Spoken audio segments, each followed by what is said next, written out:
Pleumeur-Baudou. Nous sommes à Pleumeur-Baudou. C'est le deuxième jour de la deuxième édition des Journées du crime et de la science. Lors de la première année, nous avions décidé d'évoquer, de travailler sur la police scientifique. Cette année, nous avons décidé de parler de disparition, de cold case et d'intelligence artificielle.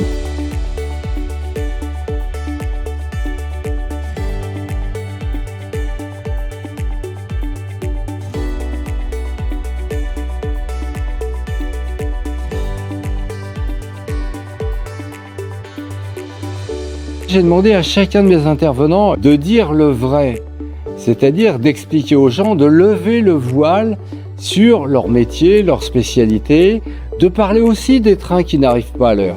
En fait, ces Journées du crime et de la science, je les ai voulues du niveau d'un colloque, mais ouvert au grand public.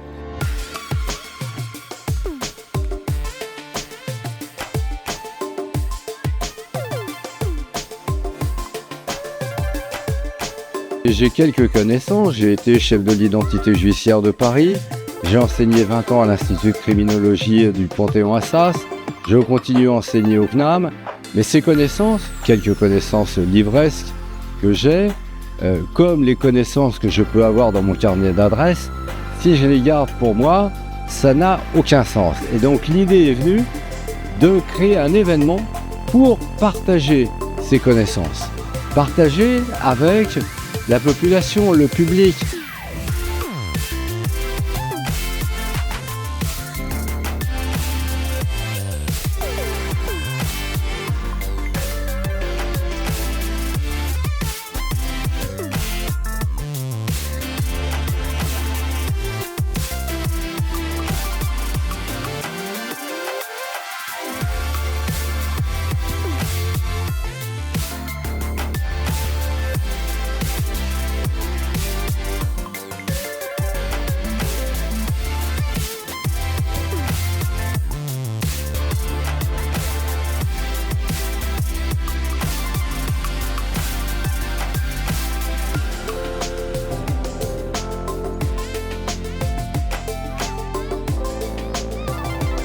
Les premières personnes que j'ai rencontrées pour monter donc la première édition, c'est le colonel Chartier, donc le numéro 2 de l'Institut de recherche criminelle de la Gendarmerie nationale. L'IRCGN nous a tout de suite soutenus. Et à un moment de la conversation, le colonel Chartier me dit « Est-ce que vous connaissez l'opération Les Experts à l'école ?» Je dois avouer mon ignorance. Je me renseigne. Et à ce moment-là, je prends l'initiative de contacter celui que depuis j'appelle affectueusement Monsieur les Experts à l'école, Régis Drexler. Et en fait, on commence à travailler tous les deux sur cette idée formidable de faire doter un établissement de Lannion, donc du Trégor, c'est-à-dire la région où en fait se passent les Journées du crime et de la science. Essayer de faire doter cet établissement d'une mallette, les Experts à l'école. Nous y sommes parvenus.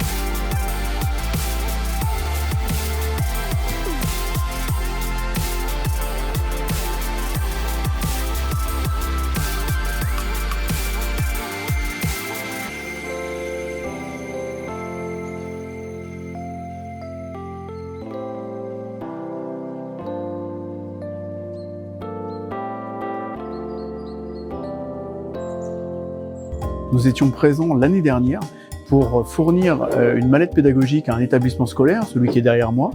Et là, l'idée cette année, c'est de faire un bilan des opérations qui ont été menées justement par cet établissement scolaire. C'est de concourir aussi à la mise en pratique, d'expliquer ce qu'il y a un petit peu derrière toutes les opérations que les étudiants, que les élèves font là derrière moi, et aussi de dresser un bilan plus global de l'opération Expert à l'école, de manière à ce que on puisse expliquer au plus grand nombre quel est l'intérêt de la science dans nos domaines et plus particulièrement dans mon métier.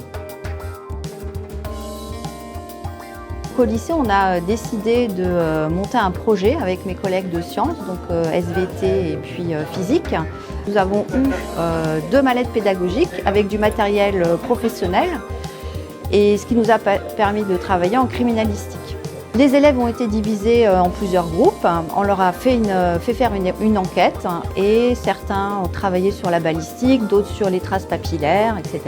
Une des particularités de ce projet, c'est que nous avons signé une convention avec le groupement de gendarmerie de Saint-Brieuc dans le cadre d'une classe de défense et de sécurité globale. Donc dans ce cadre-là, nous avons eu le major Jean-Marie Fleurant qui est intervenu dans nos classes, où nous a présenté tout le matériel que nous avons obtenu dans le cadre d'experts à l'école. Et puis, il est intervenu donc, dans les classes de première pour expliquer un petit peu ce qu'il faisait sur une scène de crime. Cette formation, elle est aussi importante pour nous parce que ça nous permet en fait de faire un lien entre les forces de l'ordre et les élèves avec comme point de mire leur donner envie de pourquoi pas intégrer les forces de gendarmerie ultérieurement.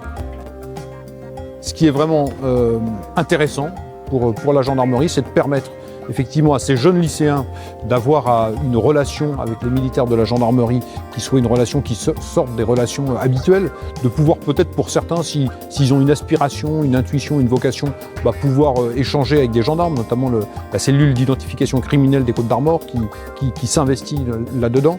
Ça permet aussi à ces jeunes de pouvoir voir comment se fait une enquête, à quel point c'est rationnel, c'est scientifique, c'est objectif, c'est à charge et à décharge. Donc là aussi, leur donner aussi, s'il en était nécessaire et besoin, confiance dans la justice de notre pays.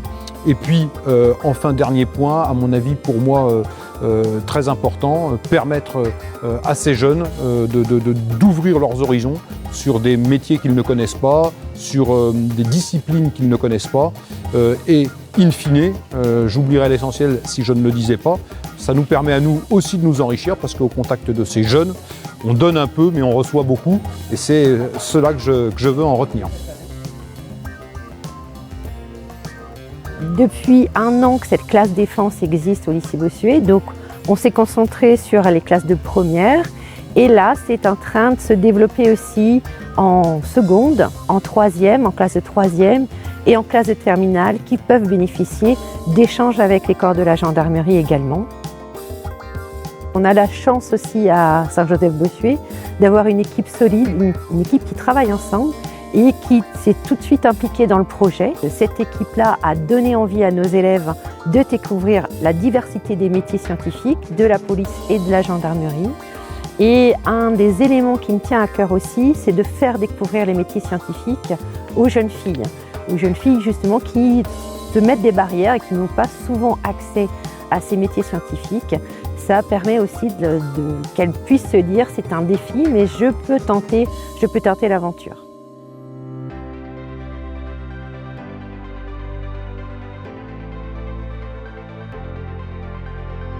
Pendant 6 semaines, on a eu ce projet-là. On a pu découvrir pas mal de corps de métier, etc., faire nos recherches. On a pu donc découvrir qu'est-ce que c'était par exemple que l'IRCGN, la base de données SIGAL et plein d'autres choses pendant qu'on faisait ce projet-là avec nos professeurs.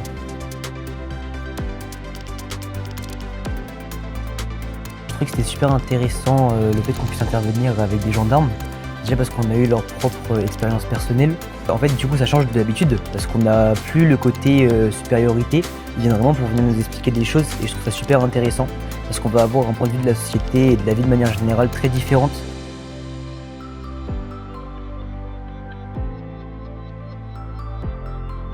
On est vraiment rentré dans le concret et personnellement, c'est ce que je conseille à tous les établissements d'avoir un projet comme celui-ci, rien que pour le développement personnel des élèves. Ça peut sembler un petit peu compliqué au début, complexe dans la forme, mais au final ça nous apporte un vrai plus pour ceux qui veulent faire des études plus tard. C'est voilà, le déroulement d'un projet, comment on fait un projet, les recherches, savoir collaborer à plusieurs, puisqu'on n'était pas tout seul, on était en groupe. Donc c'est ça qui est hyper intéressant et hyper important, je pense, et qu'il faut développer davantage dans tous les lycées et collèges en France.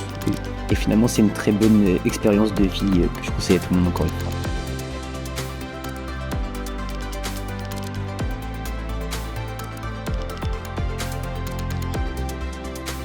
Ce site Pôle Phénix, c'est l'écrin qu'on a donné pour cette première édition aux experts à l'école. Cet écrin va devenir perpétuel.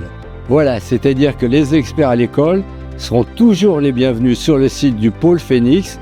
Ce sont nos invités et en fait, ils nous rendent ce qu'on leur donne.